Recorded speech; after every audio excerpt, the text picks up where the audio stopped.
आकाशवाणी जम्मू है। संजा खबरें च तुंदा स्वागत। पहले खास खबरें कन्नै मैं विजय बजाज। केंद्र सरकारै प्रधानमंत्री गरीब कल्याण अन्न योजना गी 1 जनवरी 2024 थमां होर 5 ब'रें लेई बधाने दा ऐलान कीता है। प्रधानमंत्री नरेंद्र मोदी होर एल्लै जारी विकसित भारत संकल्प यात्रा दे तैहत वर्चुअल ढंगै राएं केंद्र सरकार दिएं बक्ख-बक्ख कल्याणकारी योजनाएं दे लाभार्थिएं कन्नै कल गल्लबात करङन। लेफ्टिनेंट गवर्नर मनोज सिन्हा होरें आखेआ जे भारत स्काउट्स एंड गाइड्स दे स्वयंसेविएं गी दुनिया भरै च रमानदारी दा सनेहा फैलांदे होई समाज दी भलाई दे जज्बे कन्नै कम्म करना लोड़चदा ऐ ते प्रधानमंत्री नरेंद्र मोदी होर विश्व जलवायु कारवाई शिखर सम्मेलन च हिस्सा लैने लेई कल दुबई दे 2 दिनें दे दौरे लेई संयुक्त अरब अमीरात रवाना होई जाङन। खबरें दी तफसील कन्नै श्रुति खजूरिया। सरकार ने प्रधानमंत्री गरीब कल्याण अन्न योजना 1 जनवरी 2024 सोयां 5 होर ब'रें आस्तै बधाई दित्ती ऐ। इस योजना तैहत मुल्खै च 81 करोड़ गरीबें गी 5 किलोग्राम अनाज हर म्हीने मुफ्त दित्ता जंदा ऐ। नमीं दिल्ली च मीडिया कन्नै गल्लबात करदे होई केंद्रीय सूचना ते प्रसारण मंत्री अनुराग सिंह ठाकुर होरें केंद्रीय मंत्रिमंडल दे इस फैसले दी घोषणा कीती। केंद्रीय मंत्रिमंडल नै महिला आप सहायता समूह गी ड्रोन उपलब्ध करोआने दी केंद्री योजना गी भी मंजूरी दित्ती ऐ। श्री ठाकुर होरें दस्सेआ जे इस योजना तैहत 2023-24 सोयां 2025-26 दौरान 15,000 चुने गेदे आप सहायता समूहें गी ड्रोन हासिल करोआए जाङन तां जे इंदा इस्तेमाल राई बाई सरबंधी सेवाएं आस्तै करसानें गी किराए पर देने लेई कीता जाई सकै। इस योजना आस्तै 1,261 करोड़ रपेऽ मंजूर कीते गे न। श्री ठाकुर होरें दस्सेआ जे केंद्रीय मंत्रिमंडल नै 16वें माली आयोग दे कम्में ते जिम्मेदारिएं गी भी मंजूरी देई दित्ती ऐ। प्रधानमंत्री नरेंद्र मोदी होर कल विकसित भारत संकल्प यात्रा दे तैहत केंद्र सरकार दी कल्याणकारी योजनाएं दे लाभार्थिएं कन्नै वर्चुअल माध्यम राएं गल्लबात करङन। यात्रा दा मकसद महत्वपूर्ण योजनाएं दा लाह लक्षित लाभार्थिएं तगर समय सिर उपलब्ध करोआना ऐ। प्रधानमंत्री होर इस मौके पर प्रधानमंत्री महिला करसान ड्रोन केंद्र दी भी शुरुआत करङन। इस पैह्ल तैहत महिला आप सहायता समूहें गी ड्रोन दित्ते जाङन तां जे इस तकनीक दा इस्तेमाल आजीविका आस्तै कीता जाई सकै। कुल 15,000 ड्रोन महिला आप सहायता समूहें गी अगले 3 ब'रें च दित्ते जाङन। महिलाएं गी ड्रोन गी डोआरने ते इसदे इस्तेमाल कन्नै सरबंधित सिखलाई भी दित्ती जाग। इस कार्यक्रम दौरान प्रधानमंत्री एम्स देवघर च 10,000 जन औषधि केंद्र समर्पित करङन। प्रधानमंत्री होर मुल्ख च जन औषधि केंद्र दी गिनतरी 10,000 थमां बधाइयै 5,000 कीते जाने आले कार्यक्रम दी भी शुरुआत करङन। जम्मू च विकसित भारत संकल्प यात्रा दे दुए ध्याड़े केईं थाहरें पर कार्यक्रमें दा सरिस्ता कीता गेआ। बाहू प्लाजा ते सिटी चौक इलाके च आयोजित कार्यक्रमें च खरी मती गिनतरी च लोकें शिरकत कीती ते बक्ख बक्ख सरकारी योजनाएं बारै जानकारी हासल कीती। साढ़े जिला संवाददाता अंकुश शर्मा कन्नै गल्लबात करदे होई भूषण चंद नां दे इक मकामी बसनीक ने इस पैह्लकदमी दी सराहना कीती।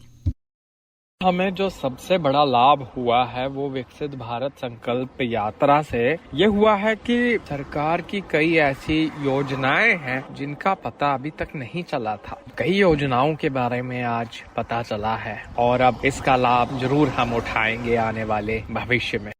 इस यात्रा दा मकसद लोकें गी विकास योजनाएं बारै जागरूक बनाना ऐ। यात्रा दे आयोजन आली थाह्र पर खरी मती गिनतरी च लोक जुड़ा करदे न। एह् इस गल्ला दा सबूत ऐ जे मते जानकार ते सशक्त समुदाय लेई किट्ठे रलियै जतन कीता जाना किन्ना लाजमी ऐ। केंद्र सरकार दी स्कीमें दा लाह् हर कुसै तगर पुज्जी सकै, इस्सै मकसद कन्नै राजौरी दे डिप्टी कमिशनर विकास कुंडल होरें विकसित भारत संकल्प यात्रा तैह्त राजौरी ब्लाक दे ऐती इलाके च गश्ती वैन गी झंडी दस्सियै रवाना कीता। एह् गड्डी जिले दी बक्ख बक्ख थाह्रें पर जाग, लोकें च केंद्र दी स्कीमें बारै सूचना, शिक्षा ते उंदे बारै च जानकारी पजाग। एह्दे राएं लोकें गी प्रधानमंत्री हुंदे भाषण, बक्ख बक्ख स्कीमें दे लाभार्थिएं दी क्हानी, सूचना वगैरा सनाई जाग ते दस्सी बी जाग तां जे लोकें गी इंदे बारै बेहतर तरीके राएं समझाया जाई सकै। यात्रा दौरान ध्यान बक्ख बक्ख स्कीमें जियां PM स्वनिधि, PM विश्वकर्मा योजना, प्रधानमंत्री मुद्रा योजना, प्रधानमंत्री उज्ज्वला योजना, आयुष्मान भारत, प्रधानमंत्री आवास योजना, खेलो इंडिया वगैरह पर दित्ता जाग। विकसित भारत संकल्प यात्रा सरकार दी वचनबद्धता ऐ सारी विकास स्कीमें दे लाह् लोकें तगर पजाना ते इलाके दा पूरा पराता विकास करने दी। खाने पीने आह्लियें चीजें गी डिब्बाबंद करने सरबंधी कटरा थमां चलाया जा करदा इक स्टार्टअप फलें, सब्जिएं ते होरनें फसलें गी खराब होने ते जाया होने घट्ट करने लेई इनेंगी सुखाइयै इस्तेमाल च आह्नने आह्ली तकनीक दा इस्तेमाल करा करदा ऐ।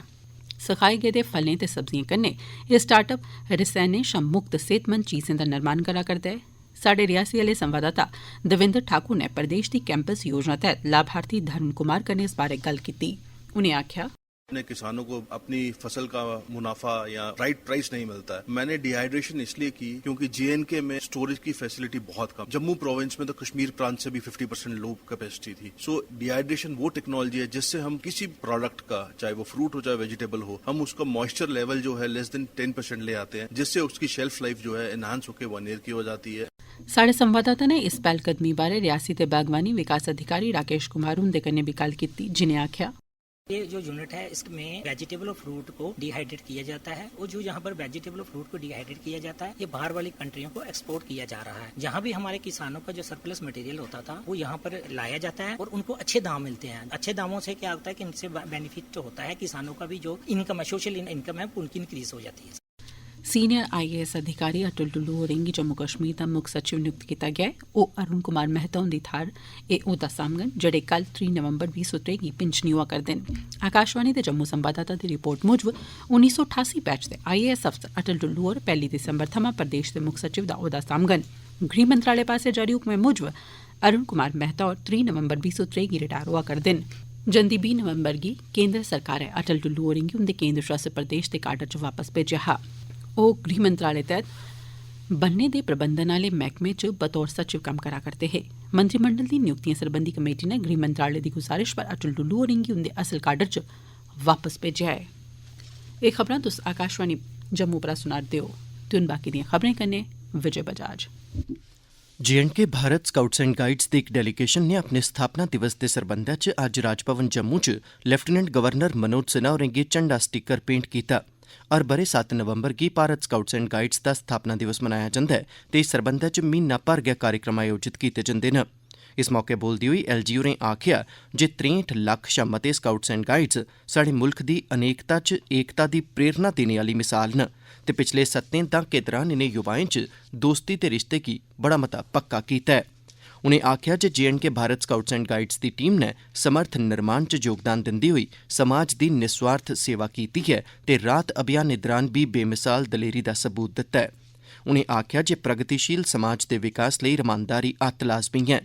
सिन्हा होरें स्काउट्स एंड गाइड्स गी आखेआ जे ओह् पूरे विश्वास कन्नै अग्गे बधन। उनें आखेआ जे स्काउट्स एंड गाइड्स दे स्वयंसेवियें गी लोड़चदा ऐ जे ओह् दुनिया भरै च रमानदारी दा सनेहा फैलान ते समाज दी भलाई आह्ली भावना कन्नै कम्म करन ते विकसित भारत दी यात्रा च अपना योगदान भी देन। सिन्हा होरें राष्ट्रपति पुरस्कार लेई चुने गेदे स्काउट्स गी मुबारकबाद दित्ती ते उनेंगी उंदे प्रशासन दी तरफा बी हर मुमकिन सैह्योग दा यकीन दोआया। उनें आखेआ जे अज्ज साढ़े नौजवान अपनी आसें तांगें गी पूरा करने लेई नमें धैर्य कन्नै अग्गे बधा करदे न। प्रधानमंत्री नरेंद्र मोदी होर विश्व जलवायु कारवाई शिखर सम्मेलन च हिस्सा लैने आस्तै 2 दिनें दे दौरे पर संयुक्त अरब अमीरात लेई रवाना होङन।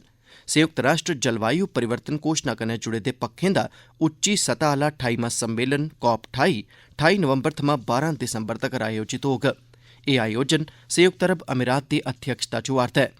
COP28 जलवायु परिवर्तन दी सांझी चुनौती कन्नै निब्बड़ने दी रणनीति ते सांझे जतनें पर चर्चा करने दा इक मंच ऐ। ग्लासगो च आयोजित COP26 शिखर सम्मेलन च प्रधानमंत्री मोदी होरें जलवायु परिवर्तन दी दिशा च भारत दे सदा कोला मते योगदान दा जिक्र करदे होई 5 खास लक्ष्यें पंचामृत दी घोषणा कीती ही। प्रधानमंत्री होरें इस मौके पर पर्यावरण आस्तै जीवन शैली मिशन दी भी घोषणा कीती ही। G20 दी भारत दी अध्यक्षता दौरान जलवायु परिवर्तन प्राथमिकता दा खेतर रेहा ऐ ते नमीं दिल्ली घोषणा च केईं सारे महत्व आह्ले उपाएं दी भी गल्ल कीती गेई ही। COP28 सम्मेलन दौरान इस भेठा भारत दी सफलताएं गी सांझा करने दा मंच उपलब्ध होग। अपने दौरे दौरान प्रधानमंत्री होर शिखर सम्मेलन च हिस्सा लैने आस्तै आए दे दुनिया भरै दे किश नेताएं कन्नै दपक्खी बैठकां बी लाङन। नीति आयोग दे मुक्ख कार्यकारी अधिकारी BRV सुब्रमण्यम होरें आखेआ जे शिक्षा आह्ले खेतर च टेक्नोलोजी दी महत्वपूर्ण भूमिका ऐ ते मुल्ख गी शिक्षा ते टेक्नोलोजी गी सशक्त बनाना होग। उनें अज्ज नमीं दिल्ली च उच्च शिक्षा शिखर सम्मेलन गी संबोधित करदे होई एह् गल्ल आखी। उनें गलाया जे भविक्ख च आर्टिफिशियल इंटैलीजेंस दा शिक्षा सरिस्ते पर खरा मता असर होग। उनें समाजी विज्ञान दे खेतर च शोध दी जरूरतै दा भी जिक्र कीता। भारत च अमरीकी दूतावास ते वाणिज्य दूतावासें अक्तूबर 2022 ते इस ब'रे दे सितंबर म्हीने तगर 1,40,000 छात्र वीज़ा जारी कीते न, जेह्ड़ा जे अपने आपै च इक रिकार्ड ऐ। अमरीकी विदेश विभाग ने इक बयान च दस्सेआ जे इस अवधि दौरान दुनिया भरै च 1 करोड़ कोला मते गैर प्रवासी वीज़ा जारी कीते गे न। अमरीकी दूतावास ने एह्दे अलावा लगभग 80 लक्ख लोकें लेई बपार ते पर्यटन वीज़ा जारी कीते, जेह्ड़ी जे 2015 कोला लेइयै हुनै तगर दी सभनें शा मती गिनतरी ऐ। 2017 कोला लेइयै हुनै तगर भारत च अमरीकी दूतावास ते वाणिज्य दूतावासें 6 लक्ख कोला मते वीज़ा जारी कीते न। पिछले म्हीने तगर भारत च अमरीकी दूतावास ने 2023 च 10 लक्ख प्रवासी वीज़ा जारी कीते न। रजौरी दे डिप्टी कमिशनर विकास कुंडल होरें औंदी 10 दिसंबर गी होने आह्ले पंचायत सैक्रेटरी दे औह्दे लेई JKSSB दे इम्तिहानें दिएं तैयारिएं दा जायजा लैता। इस सरबंधै च लाई गेदी बैठक दरान एह् जानकारी दित्ती गेई जे इस इम्तिहान लेई 38 सुपरिंटेंडेंट ते 11 डिप्टी सुपरिंटेंडेंटें दी नियुक्ति कीती गेई ऐ। इम्तिहान 38 केंद्रें च लैता जाग ते 13,248 मेदवार इम्तिहान देङन। इम्तिहानें गी रमानदारी कन्नै करोआने लेई सभनें केंद्रें पर मैजिस्ट्रेट नियुक्त कीते जाङन। अखीरै च खास खबरां इक बारी परतियै। केंद्र सरकारै प्रधानमंत्री गरीब कल्याण अन्न योजना गी 1 जनवरी 2024 थमां होर 5 ब'रें लेई बधाने दा ऐलान कीता ऐ। प्रधानमंत्री नरेंद्र मोदी होर एल्लै जारी विकसित भारत संकल्प यात्रा दे तैह्त वर्चुअल तरीके राएं केंद्र सरकार दिएं बक्ख-बक्ख कल्याणकारी योजनाएं दे लाभार्थिएं कन्नै कल गल्लबात करङन। लेफ्टिनेंट गवर्नर मनोज सिन्हा होरें आखेआ जे भारत स्काउट्स एंड गाइड्स दे स्वयंसेविएं गी दुनिया भरै च रमानदारी दा सनेहा फैलांदे होई समाज दी भलाई दे जज्बे कन्नै कम्म करना लोड़चदा ऐ। ते प्रधानमंत्री नरेंद्र मोदी होर विश्व जलवायु कारवाई शिखर सम्मेलन च हिस्सा लैने आस्तै कल दुबई दे 2 दिनें दे दौरे लेई संयुक्त अरब अमीरात रवाना होई जाङन। एह्दे कन्नै गै खबरें दा एह् बुलेटिन समाप्त होआ।